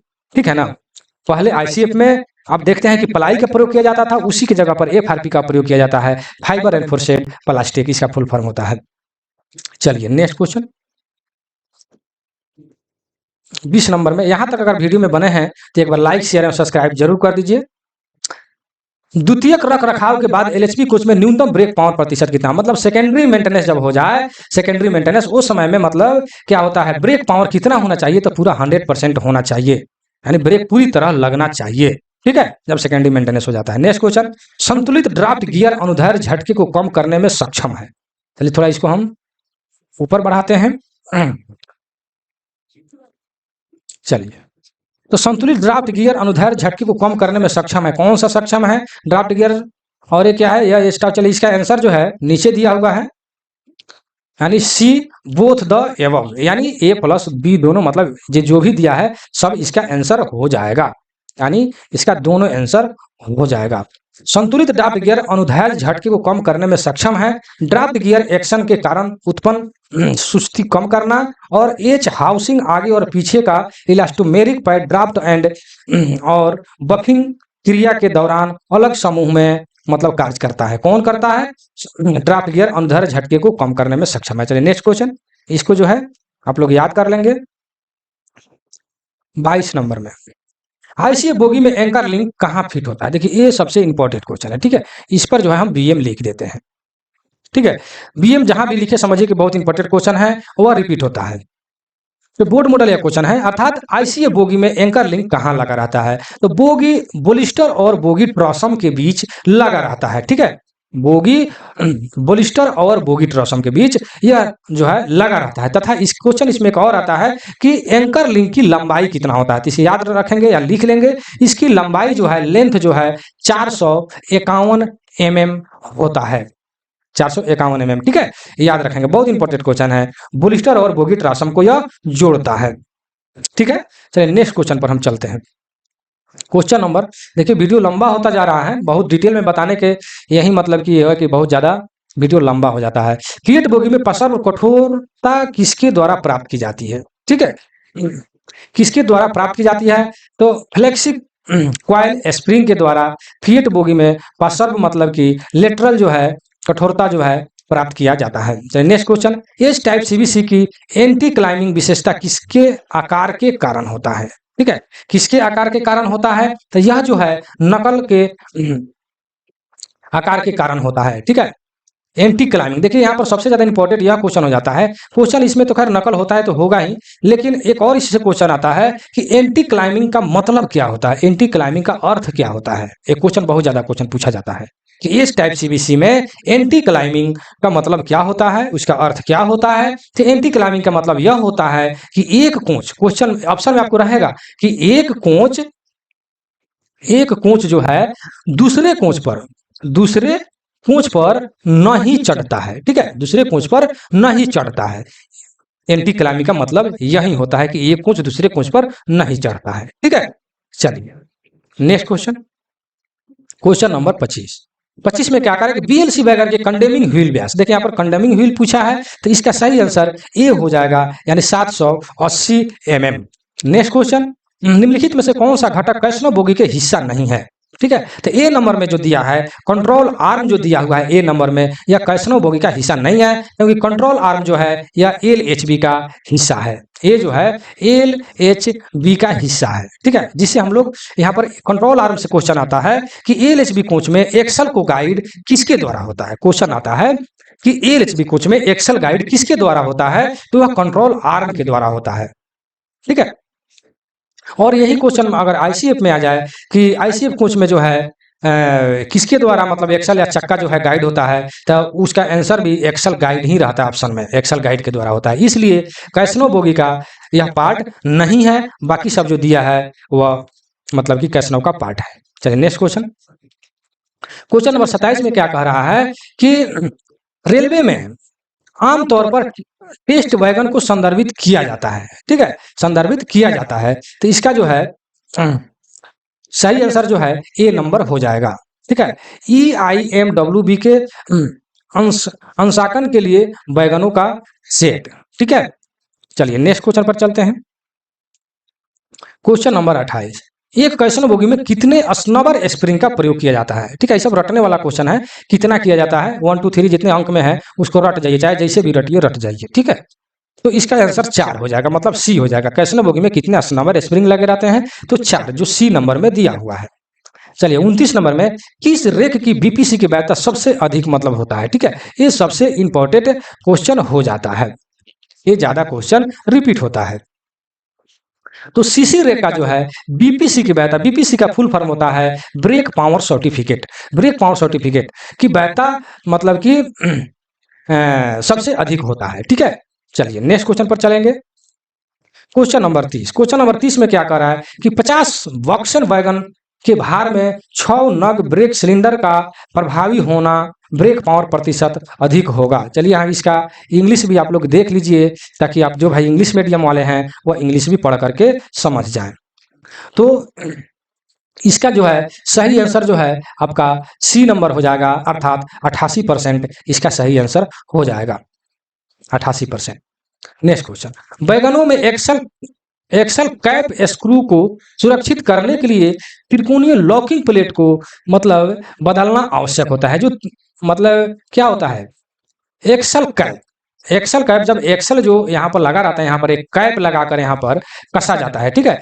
यहाँ पर एक त्रिकोणीय मतलब कि एक त्रिकोणीय टाइप का मतलब होता है, तो वहां पर बोल्ट जो है तीनों कोनों पर जो लगता है, तो त्रिकोणीय प्लेट की ये बात कर रहा है। त्रिकोणीय प्लेट को जो कैप जो लगा रहता है बेयरिंग को जाम किए रहता है, बाहर नहीं निकलने देता है, ठीक है ना। तो यह प्लेट जो है बदल देना चाहिए आरओएच के समय, ठीक है। आरओएच का फुल फॉर्म होता है routine overhauling, routine overhauling full form भी पूछ देता है। रूटीन ओवरहॉलिंग के समय प्लेट को त्रिकोणीय जो प्लेट जो होता है उसको कैप के बाहर जो बोल्ट लगाकर कसते हैं उसको बदल देना चाहिए।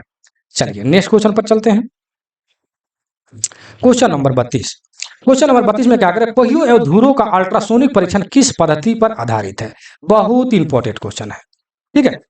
इस पद्धति के आधार पर हम लोग करते हैं, तो यह पल्स इको विधि इसका तो हो जाएगा, लेकिन और इसको समझ लीजिए कि अल्ट्रासोनिक टेस्ट को कहता है क्या बोलते हैं। क्वेश्चन आता है कि एक्सल की आंतरिक दरार को पता करने के लिए या टेस्ट करने के लिए कौन सा टेस्ट किया जाता है, तो यूएसटी अल्ट्रासोनिक टेस्ट, यूएसटी यानी अल्ट्रासोनिक टेस्ट हम लोग करते हैं, जो एक्सल की आंतरिक दरार को पता करता है, आंतरिक दरार को टेस्ट करने के लिए करते हैं। और इसी क्वेश्चन को यह दिया है कि किस पद्धति द्वारा मतलब पद्धति पर आधारित है, तो पल्स इको विधि द्वारा उसको हम लोग टेस्ट करते हैं। चलिए यह क्वेश्चन कर रहा है कि मिश्रित ब्रेक ब्लॉक के मामले में यह निम्नलिखित संयोजन है। देखिए मिश्रित ब्रेक ब्लॉक जो हम लोग बनाते हैं, हम लोग नहीं जहाँ भी बनता है, मतलब मिश्रित ब्रेक ब्लॉक मतलब ब्रेक ब्लॉक जो डिस्क पर या आईसीएफ में जो चक्कों पर जो के टाइप जो ब्रेक ब्लॉक होते हैं, इस टाइप के के टाइप, तो के टाइप ब्रेक ब्लॉक में जो है वो किसका बना होता है, तो यह जो है मेटल मतलब कि लोहा, चाहे मेटल लिख दीजिए, लोहा और चिकनी मिट्टी जो होता है, चिकनी मिट्टी का देखो ऑप्शन में दिया होगा, देखिए यहाँ पर डी नंबर में दिया है चीनी मिट्टी एवं धातु का बना होता है। जो डी नंबर में आप देख रहे हैं चीनी मिट्टी एवं धातु का बना रहता है। चलिए 34 नंबर में क्या है, भारतीय रेलवे में थर्मिक वेल्डिंग का उपयोग किस लिए किया? देखिए बहुत वेल्डिंग से संबंधित ये क्वेश्चन आ गया, बहुत इंपॉर्टेंट क्वेश्चन है। तो भारतीय रेलवे में थर्मिक वेल्डिंग का उपयोग किस लिए किया जाता है? तो रेल वेल्डिंग के लिए, रेल जो रेलवे लाइन वाला जो है वहां पर जो है जहां पर मतलब गैप हो जाता है या कहीं हल्का क्रैक हो गया, टूट गया, तो वहां पर जो है थर्मिक वेल्डिंग का हम लोग प्रयोग करते हैं। बहुत इंपॉर्टेंट क्वेश्चन है, बार बार रिपीट होता है। देखिए स्टेनलेस स्टील को काटने पर सर्वोत्तम सतह फिनिश किसके द्वारा होता है? जब स्टेनलेस स्टील को काटते हैं तो क्यों, कौन सा विधि, मतलब क्या चीज से काटेंगे तो वह जो है सर्वोत्तम मतलब अच्छा फिनिश आएगा, ठीक है।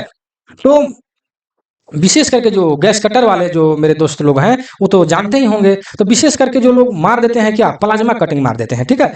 तो एक तो होता है आपको ऑक्सी एसिटिलीन कटिंग, दूसरा होता है प्लाज्मा कटिंग, और तीसरा जो होता है लेजर कटिंग होता है, ठीक है। तो सबसे खराब कटिंग जो ऑक्सी एसिटिलीन कटिंग जो होता है, तो यह जो है माइल्ड स्टील के लिए, मतलब कि जो भी आयरन से संबंधित जो होता है वो माइल्ड स्टील, जो हाई कार्बन स्टील जो भी है, ये सब जो है मतलब कि ऑक्सी एसिटिलीन से काटा जाता है। और यहाँ पर स्टेनलेस स्टील की जो बात किया गया, स्टेनलेस स्टील यह जो है यहाँ पर फिनिश की बात किया गया, सबसे अधिक फिनिश जो है लेजर कटिंग के द्वारा आएगा। लेकिन लेजर कटिंग अगर नहीं है आपके पास तो उसके बाद प्लाज्मा कटिंग से भी लोग काट लेते हैं, ठीक है। तो प्लाज्मा कटिंग से भी कटता है, एकदम फिनिशिंग करता है, लेकिन इसके अपेक्षा जो है लेजर कटिंग से सबसे ज्यादा फिनिश होता है, ठीक है।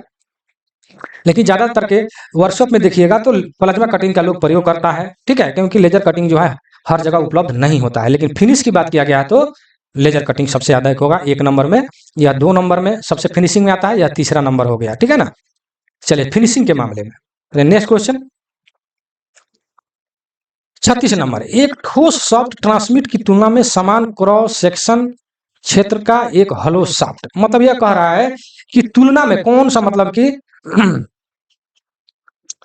चलिए इसको पेंसिल लेकर अच्छा से पढ़, एक ठोस साफ्ट ट्रांसमिट की तुलना में, मतलब तुलना में कौन अच्छा मतलब होता है, हलो साफ्ट या ठोस साफ्ट जो है कौन जो है अच्छा होता है। तो यहाँ पर सी में जो है अधिक टार्क, इसका सही आंसर हो जाएगा। एक ठोस साफ्ट ट्रांसमिट की तुलना में समान क्रॉस सेक्शन क्षेत्र का एक हलो साफ्ट जो है अधिक टार्क लगता है या देता है। चलिए नेक्स्ट क्वेश्चन, निरादिकरण प्रक्रिया के दौरान सापेक्ष आर्द्रता, ठीक है।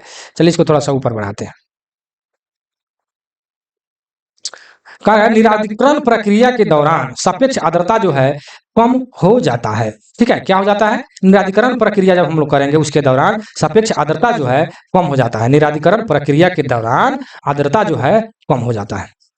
चलिए 38 नंबर में क्या, AHRMS लॉगिंग की आवश्यक है। सब लोग आजकल आजकल तो AHRMS का जो है सभी लोग यूज कर रहे हैं, AHRMS का।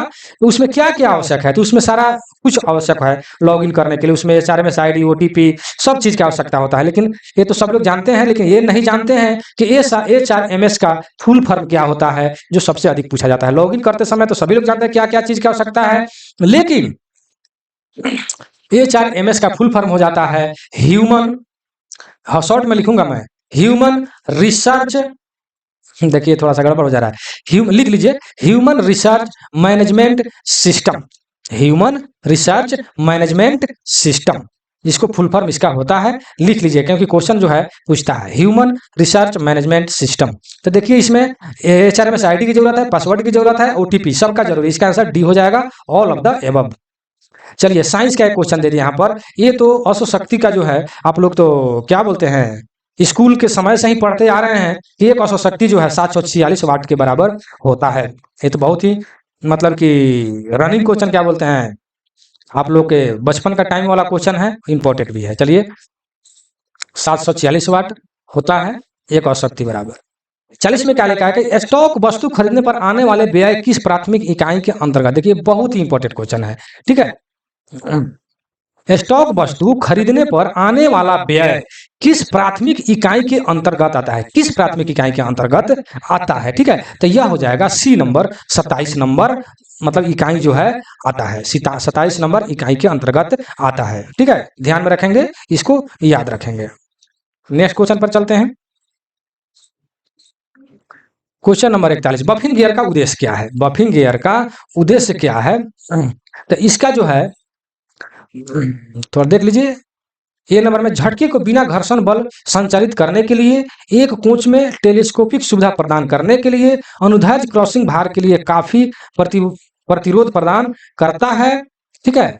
और डी नंबर में देखिए वाहन के बीच टकराव और टकराव के दौरान झटके को कम करने के लिए कुशन के रूप में काम करना। देखिए डी नंबर इसका मतलब सही आंसर हो जाएगा। ठीक है, वाहन के बीच जब टकराव जब होता है उसके दौरान झटके को जो है कम जो है करने के लिए कुशन के रूप में जो है काम जो है करता है। ठीक है, चलिए next question, question number 42। Aluminium का सबसे महत्वपूर्ण है, एक तो सभी लोग जानते हैं, बॉक्साइट इसका डी नंबर हो जाएगा। ये भी आप लोग के स्कूल टाइम का ही क्वेश्चन है, साइंस का क्वेश्चन है। देखिए एक भाई मेरे मैसेज किए थे क्या कि मैथ का क्वेश्चन सर भेजिए, तो मैथ का तो ऐसे तो मैं अपने चैनल का LDC railway tech and mathematics रखा हूं, क्योंकि मेरा इच्छा था कि मैथ पढ़ाऊं, मैथ पढ़ाता भी हूं, लेकिन मैथ का वीडियो बनाने का जो है टाइम नहीं मिलता है, इसी समय मैं व्यस्त रहता हूं। लेकिन अब सोच रहे हैं कि प्रत्येक दिन एक मैथ का भी वीडियो बना करके डाला जाए। ठीक है, क्योंकि मैथ भी हमारा जो 4-5 जो भी मैथ का वीडियो जो प्ले लिस्ट में जाकर देखिएगा, मैथ भी जो बनाए हैं, ट्रिकली मैथ बनाए हैं, एक क्वेश्चन को 2 या 3 मेथड से 4-4 मेथड से बना करके बताए हैं, एकदम तोड़ तोड़ करके, एकदम शॉर्ट क्वेश्चन, एकदम ट्रिक से एकदम। तो जाकर के मैथ का भी क्वेश्चन आप लोग देख लीजिए, जो मैथ का जो वीडियो मैंने बनाया है मेरे प्ले लिस्ट में है। इसके बाद से भी मैं मैथ का भी वीडियो डालने का मैं प्रयास करूंगा। अब देखिए टेस्ट भी लेता हूँ, फिर टेस्ट लेने का देखिए ये क्वेश्चन जो है आया था, फिर इसको टाइपिंग करवाया गया, तो टाइपिंग करवाने में बहुत सारा मतलब कि इसमें मतलब दिमाग की जरूरत होता है, कैसे कि कोई भी वर्ड छूटे नहीं, फिर क्वेश्चन को मिलाया जाता है, फिर उसको टाइपिंग कराया जाता है, बहुत ज़्यादा इसमें दिमाग की खर्च होता है, और टाइपिंग करवाने में पैसे भी खर्च होते हैं। ठीक है ना, तो इसमें ज़्यादा टाइम की खर्चा होता है जब इसको टाइपिंग करवाया जाता है, क्वेश्चन को टाइपिंग करवाना, फिर मिलाना, सही आंसर करना, इधर उधर ये प्लस बी सी ना हो जाए, ताकि आप लोग को टेस्ट देते समय गड़बड़ ना हो जाए, कंफ्यूज ना करें, बहुत ज़्यादा सावधानी बरतना पड़ता है। और जो जो मेरे स्टाफ जो हैं टाइपिंग जो करते हैं वो पैसा भी वो लेते हैं, तो इतना करके आप लोग को हम मतलब कि टेस्ट दिलवाते हैं, और आप लोग टेस्ट में शामिल नहीं होते हैं। बहुत लोग जो है टेस्ट में शामिल नहीं हो पाता है। ठीक है, बहाना बनाते हैं, काम था, ये था, वो था। आप ही लोग के लिए नाम कर रहे हैं, टेस्ट फ्री में दे रहे हैं, फिर भी आप लोग इतना मेहनत करके टाइपिंग करवाते हैं, फिर भी आप लोग टेस्ट नहीं देते हैं। लेकिन मेरी अब इच्छा है कि अब टेस्ट नहीं देने वाले को टेस्ट से बाहर कर दिया जाएगा, या अब टेस्ट वही व्यक्ति देगा जो टेस्ट के लिए कुछ ना कुछ हम मतलब अमाउंट या पैसा चार्ज करेंगे कि टेस्ट में शामिल होने के लिए इतना पैसा आपको लगेगा। तो टेस्ट जो भाई टेस्ट में मतलब कुछ खर्च करेंगे, ज़्यादा रुपया नहीं, 100-150 या 200 जो भी हम मतलब कि फिक्स करेंगे, तो मतलब कि वही आदमी टेस्ट देगा। तो अब समझ में आएगा कि हम टेस्ट के लिए पैसा खर्च किए हैं, तो हमको मतलब कि टेस्ट देना जरूरी है, क्योंकि जब पैसा खर्च होगा तो पढ़ाई में ध्यान बढ़ेगा, दबाव बढ़ेगा कि हम पैसा खर्च किए हैं तो हमको टेस्ट देना चाहिए।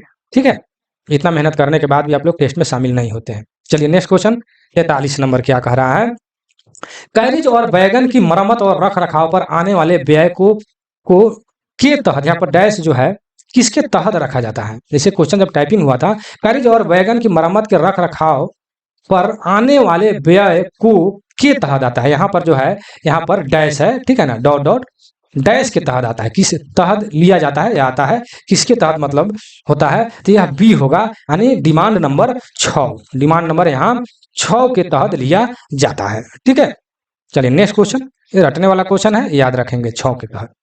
44 नंबर कह रहा है कि जब क्यू आर के द्वारा ब्रेक को मैनुअल रूप से छोड़ा जाता है तो कौन सा ब्रेक दबाव बाहर निकलता है, कौन किससे मतलब हवा बाहर निकलता है। ये बहुत इंपॉर्टेंट क्वेश्चन है और बार बार यह क्वेश्चन रिपीट होता है। इसका सही आंसर जो है सीआर का प्रेशर। जब क्यूआरबी द्वारा ब्रेक को मैनुअल रूप से मतलब हाथ से जब उसको मतलब छोड़ा जाता है तो कौन सा दबाव बाहर मतलब निकलता है, तो सीआर प्रेशर इसका सही आंसर हो जाएगा। Next question, twin pipe brake system के संचालन का लाभ क्या है। ट्विन पाइप से जो है ब्रेक पाइप, जब देखिए सिंगल पाइप और ट्विन पाइप दो तरह के मतलब ब्रेक सिस्टम जो है प्रयोग किया जाता है। तो ट्विन पाइप का मतलब यह हो जाता है कि जिसमें बीपी और एफपी दोनों हो, और सिंगल पाइप वाला में केवल बीपी होता है, मतलब कि ब्रेक पाइप होता है, और ट्विन पाइप वाला में ब्रेक पाइप में एफपी मतलब फीड पाइप दोनों होते हैं। ठीक है, तो उससे कह रहा है कि लाभ क्या है। ठीक है, तो इसके लाभ जो है डी नंबर में दिया हुआ है कि ब्रेक रिलीज का समय जो है कम हो जाता है। क्या हो जाता है, ब्रेक का रिलीजिंग समय जो है कम हो जाता है। इसका सही आंसर डी हो जाएगा। चलिए next question, cut off angle Kock के हैंडल में लगे लीफ स्प्रिंग का कार्य क्या है। तो लीफ स्प्रिंग का कार्य जो है आपको देखिए यहाँ पर लिखा है कि ऑपरेटिंग हैंडल ऑन ऑफ स्थिति में मजबूती से पकड़कर वो रखता है, ठीक है। ऑन ऑफ जब हम लोग करते हैं कट ऑफ एंगल कर्व को, तो उस वक्त जो है लीफ स्प्रिंग जो है उसको जो है मजबूती से पकड़ करके रखता है। कट ऑफ एंगल कर्व जो उधर हम जो बताएं आप लोग को, मान लेते हैं कि यह गाड़ी है, इसके बाहर जो है हॉज पाइप जो काले रंग का जो लटका रहता है और इसमें कट ऑफ एंगल कर्व लगा रहता है, देखिएगा, और इसका हैंडल इस टाइप से रहता है, ठीक है।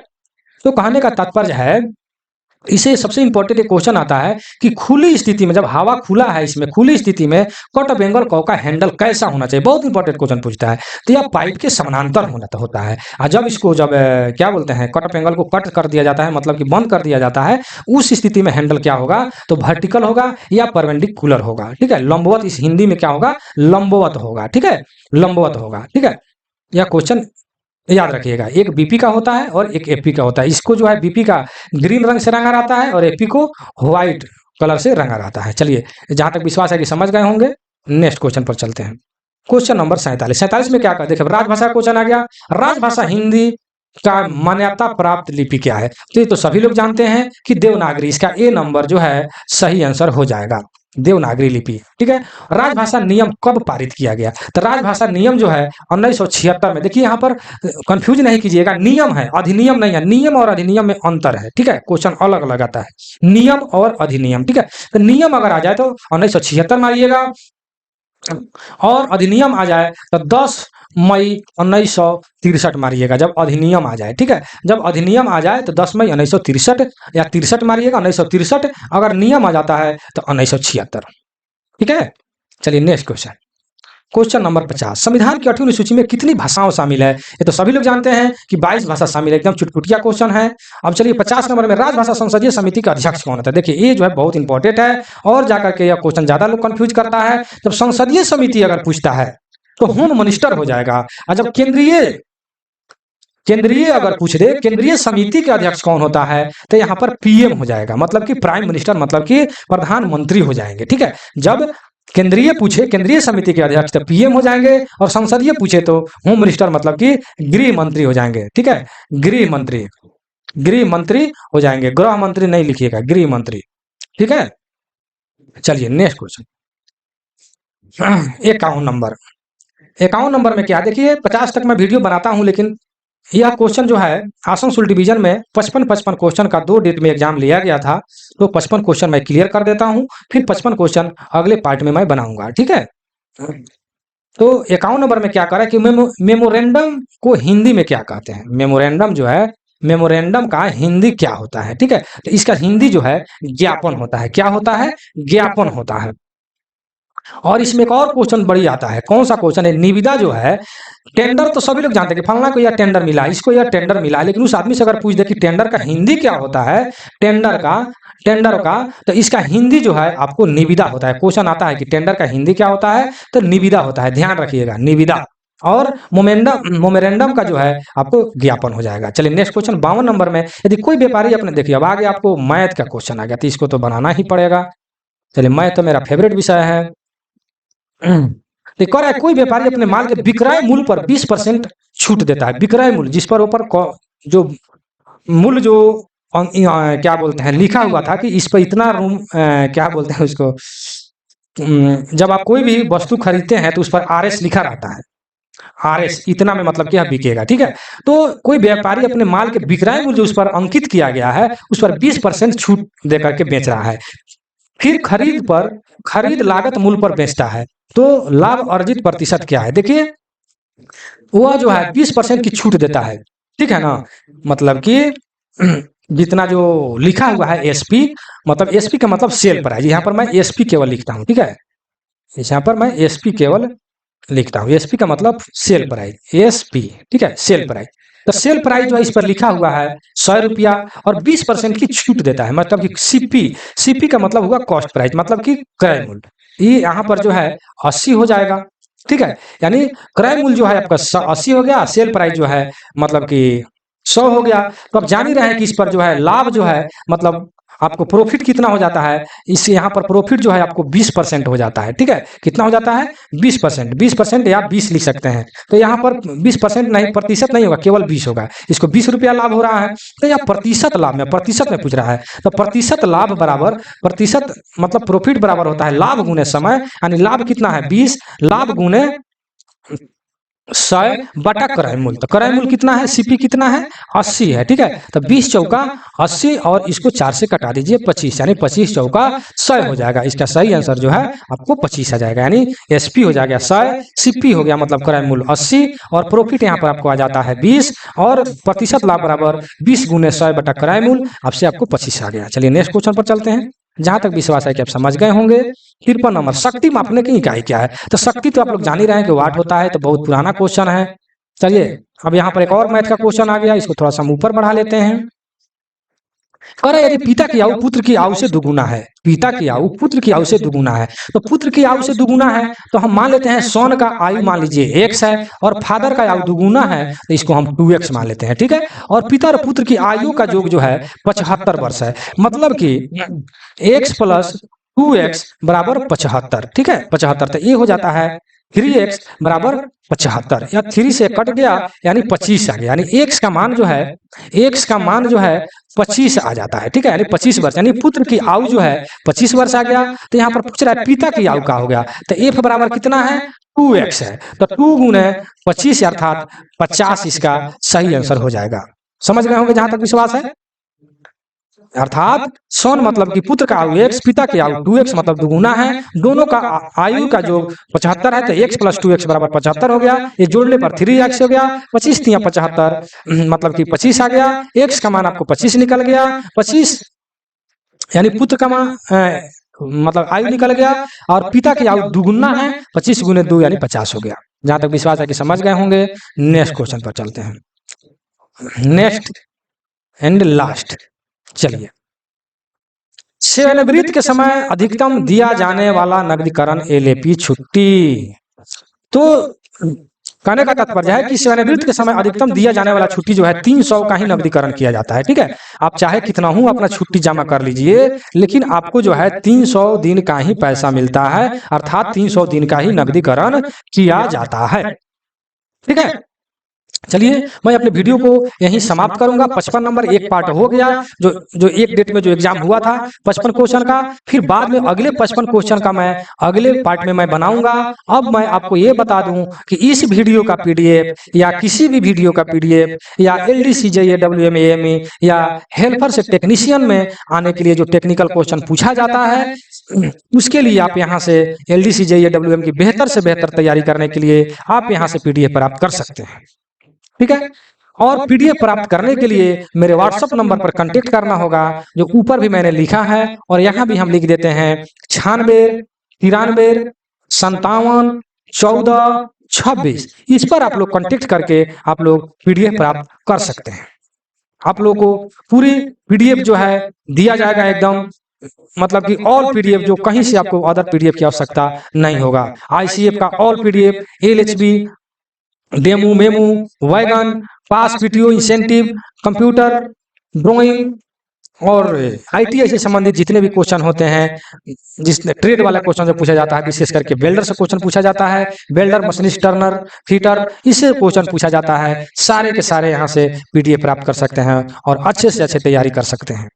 ठीक है, और ये भी आपको मैं बता दूं कि जो टेस्ट लिया जाता है हर एक संडे को, संडे जो है जो भाई पीडीएफ ले लेते हैं उनको जो है टेस्ट फ्री में कराया जाता है। ऐसे टेस्ट जब चाहे कि केवल टेस्ट में शामिल होना है तो आप शामिल नहीं हो सकते हैं। ठीक है, फ्री में। ठीक है, टेस्ट में केवल अगर शामिल होना चाहते हैं तो इसके लिए भी आप इस पर मैसेज कीजिएगा, उसका सॉल्यूशन आपको बताया जाएगा कि केवल टेस्ट में भी शामिल होने के लिए आपको क्या करना पड़ेगा। ठीक है, लेकिन अगर पीडीएफ ले लेते हैं तो आपको फ्री में टेस्ट कराया जाएगा। चलिए मैं अपने वीडियो को यहीं समाप्त करता हूं। अगर मेरा वीडियो में यहाँ तक बने हैं तो इसके लिए बहुत बहुत धन्यवाद, और अभी तक अगर लाइक, शेयर एवं सब्सक्राइब नहीं किए हैं तो 100% आप शेयर सब्सक्राइब कर ही दीजिए, और आप लोग को वीडियो कैसा लगा कमेंट सेक्शन में जरूर दीजिएगा, ताकि हमको ये लगे कि हम फिर वीडियो उत्साहित होकर के अच्छे से अच्छे वीडियो आप लोग के लिए बना सकें। चलिए, जो भाई नए हैं इस चैनल पर वो 100% सब्सक्राइब कर लेंगे। चलिए, मैं अपने वीडियो को यहीं समाप्त करता हूँ। जय हिंद, जय भारत।